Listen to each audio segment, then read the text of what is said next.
मैं आपको सिर्फ ये अपील करने आया हूं कि अगर अभी तक आपने K24 news and entertainment channel को सब्सक्राइब नहीं किया तो प्लीज कर लीजिए।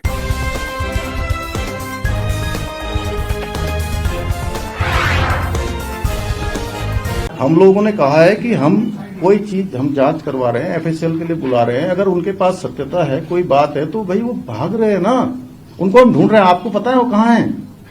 आप ला दीजिए ना भाई साहब, प्लीज आप हमारी मदद कर दीजिए ना, राज्य की मदद कर दीजिए, प्रशासन की। क्या उनके पीछे कोई ऐसे लोग हैं जो पार्टी के अंदर है या उन्हें कौन बैकअप कर रहा है? इनका हौसला कैसे आ गया? अब देखिए, ये तो सब जांच में ही स्पष्ट होगा, लेकिन हमारा तो ये कहना है कि भाई उनको आना चाहिए।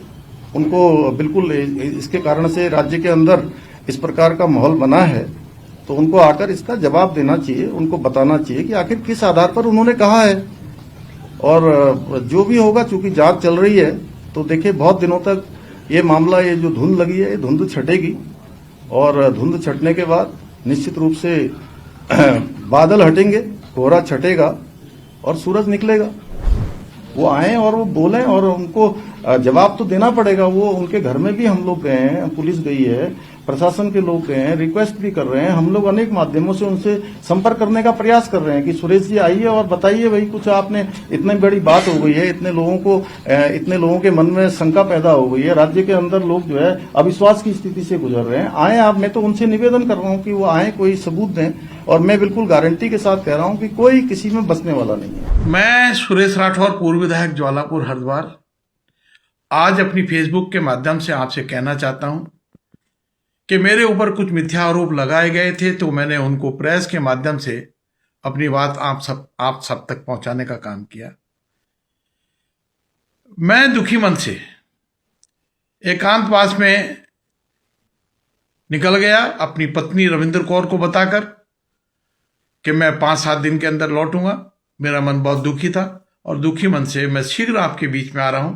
सरकार या पुलिस या किसी भी प्रकार की जो जांच चल रही है, मैं पूर्ण विश्वास दिलाता हूं कि पूरा सहयोग अपना प्रदान करूंगा।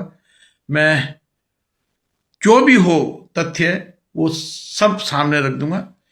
इन मिथ्या आरोपों से मैं और मेरा मन बहुत दुखी है। मैं जल्दी आपके बीच में आकर अपनी बातों को सरकार के बीच में और जो भी जांच करने वाले जांच अधिकारी हैं उनके बीच में आकर रख दूंगा। जय श्री राम, जय बद्री विशाल। मैं अभिनेत्री उर्मिला सनावत।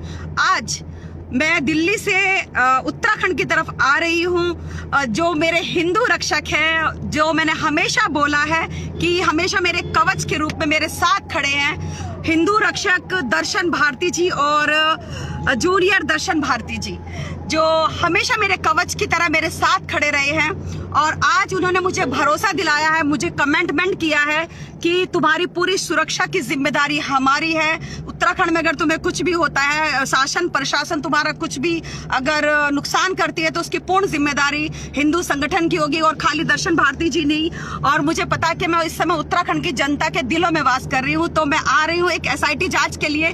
जिस तरह से अब अंकिता भंडारी के न्याय के लिए लोग सड़कों पर उतर चुके, और मुझे लगता है कि मुझे अब सामने आना चाहिए था। और मैं यही कहती हूँ कि अब ये बेटी, ये हिंदू बेटी अंकिता भंडारी के न्याय के लिए आ रही है। हाँ, ये बात है कि हम 9 दिन से हिडन तरीके से रह रहे थे, एक गुरुद्वारे में रह रहे थे, या मोदी जी के घरों में रह रहे थे। मोदी जी का घर एक रैन बसेरा, हम वहां रह रहे थे।